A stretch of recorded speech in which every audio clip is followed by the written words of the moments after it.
Am I good? You're good. Okay. This is me getting ready to jump out of a hot air balloon for the first time. And this is me just a few months before getting ready to do my first skydive.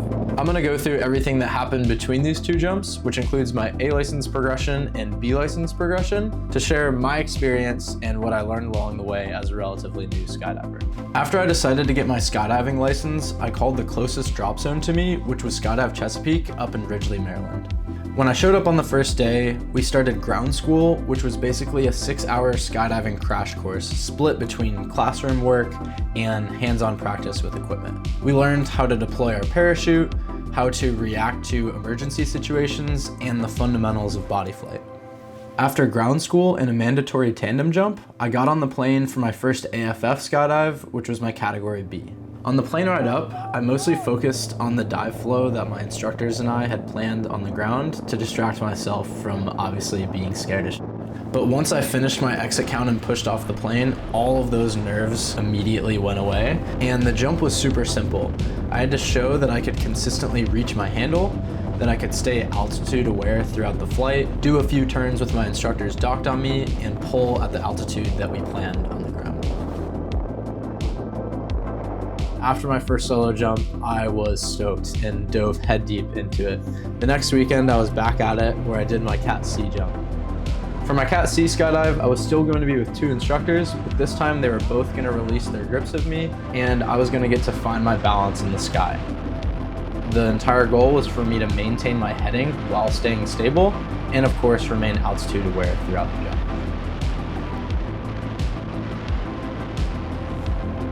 After sliding in on my butt, we got right back on the plane for my Cat D1 jump, where I was going to be only with 1 instructor this time and control my heading throughout the jump, aka make turns.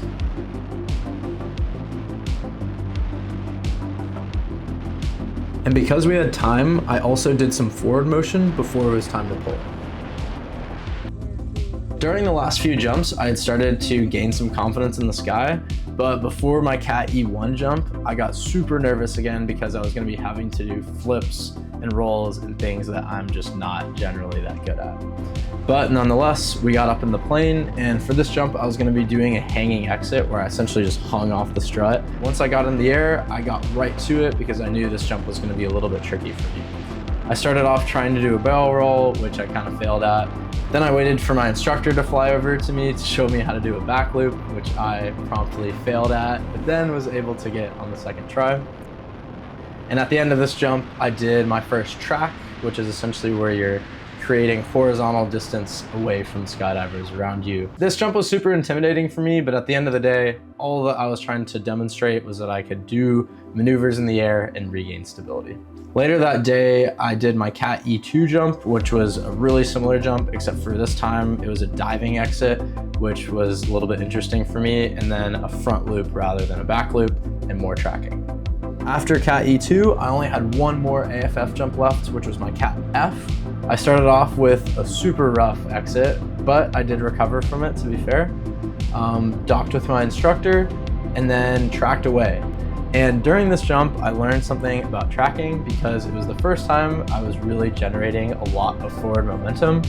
And whenever I came out of my track, I immediately waved and pulled.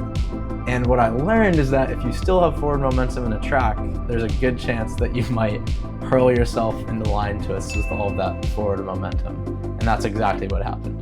But after sticking the landing on my Cat F to put a stamp on my AFF course, I was ready to get into solo skydiving. For the solo portion of your A license progression, it's 17 more jumps to reach the 25 total that you need for your license, which are a mix of completely solo, so jumping just by yourself, coached jumps, and also hop and pops where you're exiting the plane from low altitude. During this phase of my progression, I was traveling all over the country for work and for fun. And while I had previously done all of my 8 jumps at Skydive Chesapeake, I ended up jumping at 4 other drop zones before getting my A license. The first drop zone I visited was Skydive Cross Keys up in Cross Keys, New Jersey. So for my coach jump at Cross Keys, we did a swoop and dock and also focused on fall rate. After exiting the plane, I would dock with my instructor, and then he would fall faster than me while I tried to keep up with him by increasing my speed and dock with him again. After Cross Keys, I headed down to Panama City, Florida for work, where I jumped at Skydive Panama City in Bonifay, Florida. This was an absolutely amazing drop zone that taught me so much during the 3 days I was there. And I got one jump on film, which was my coach jump with Kaylee. And shout out to her because she was one of the most informative coaches I had. So for that coach jump, we also focused on swoop and docks, but we also threw in some of what was going to be on my check dive, which is the last jump that you do for your A license. I finally did my first barrel roll, which I had failed during my Cat E, and then did some docking and tracking. When I got back from Florida, I made a quick turnaround out to Boulder, Colorado to visit my little brother, Andrew. It was a quick 15-minute drive to Mile High Skydiving, where I was able to get a few jumps in and get that much closer to my A license. With Maryland weather not holding up for jumping, I headed north on a paragliding trip to New Hampshire, but ended up sneaking away during the weekend to Skydive New England in Lebanon, Maine, where I ended my A license progression.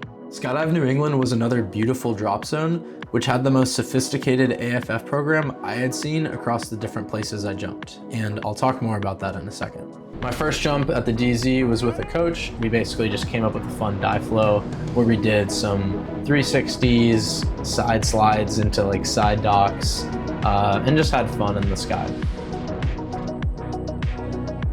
What was really interesting after we landed and went inside was when the lead AFF instructor, Noah, took the GPS data off my digital altimeter and plotted it in 3D coordinates on his computer, and basically what was like Google Earth. And we could look at my free fall descent and also my canopy pattern, and then look back at the decisions I made from that perspective. Later that same day, I was ready to do my check dive, where I'd be demonstrating everything that I learned from the past 24 jumps, not just including free fall skills, but also gear checking, aircraft procedures, really everything you learn as a skydiver. It was with the homie Nick, who was such a freaking awesome instructor, and I'll just play the clip. When the sun goes down, it shouldn't feel like this. I can see my side is blind, and I know this isn't right. When the sun goes down, and it's only you and me, in the darkest state of night, you're the one who holds me tight. When the sun goes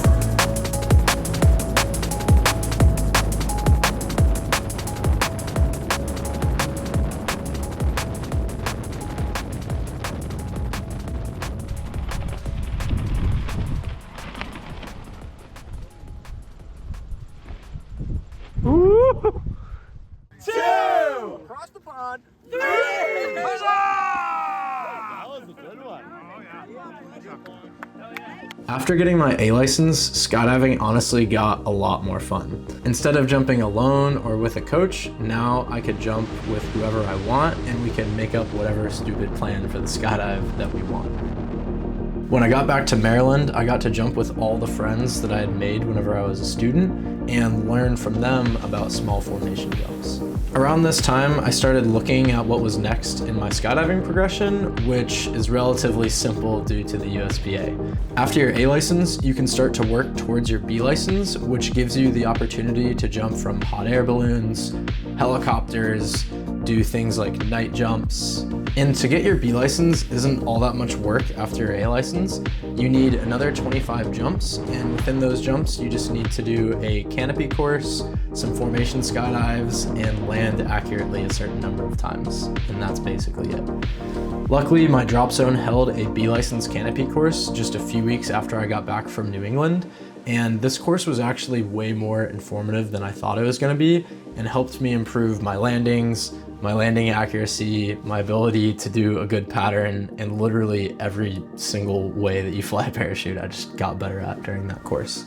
Shout out to Troy.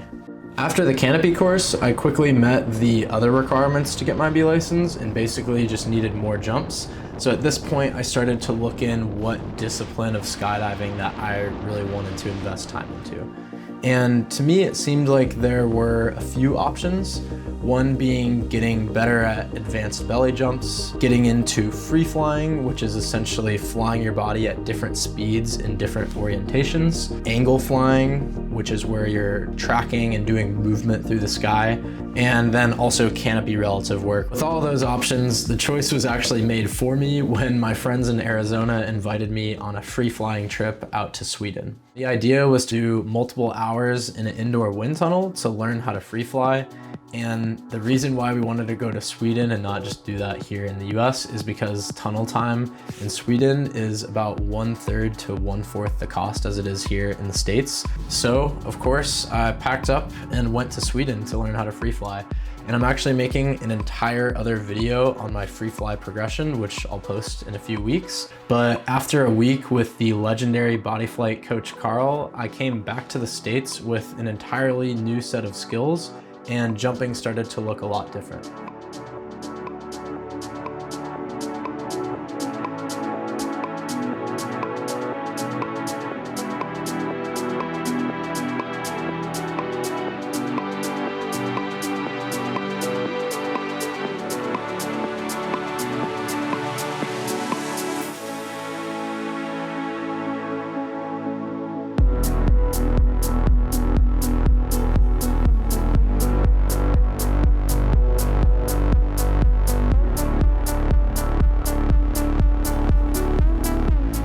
This time I passed the 50 jump threshold and got my B license, which was a lot less exciting than getting my A license because you know, who cares about your B license? So within a couple days of getting that, I called my friends out in California and we set up a hot air balloon jump.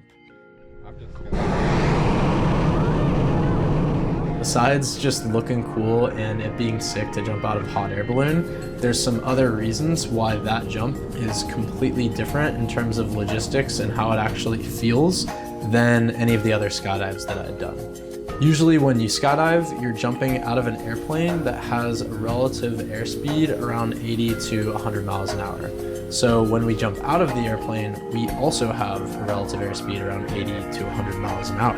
In contrast, a hot air balloon has a relative airspeed around 0 miles an hour when you jump out of it. Sure, it might be moving a little bit, but for argument's sake, we can say that it is a fixed object in the sky.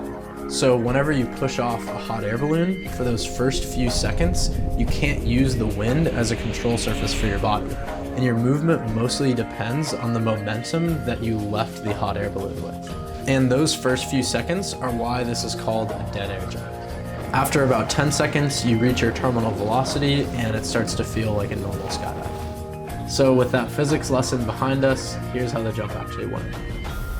When we got up in the hot air balloon, I honestly had no idea what altitude I was going to jump at or really what the plan was.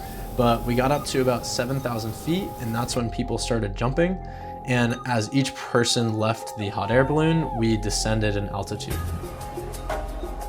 As one of the last people to jump, by the time it was my turn, we were at 4,000 feet.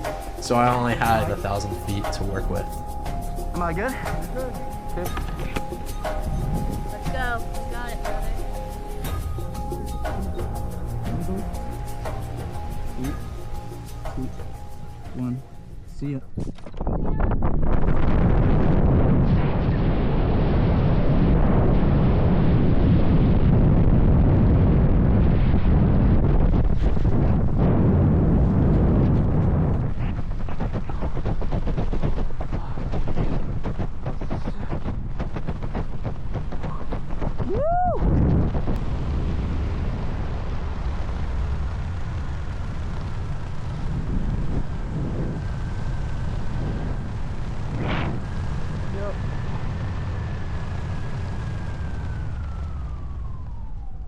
Once I landed, I looked around to find the friends that I had gone on the jump with, and it turns out that they landed a mile away in a different field because they're dumb. I have no idea where.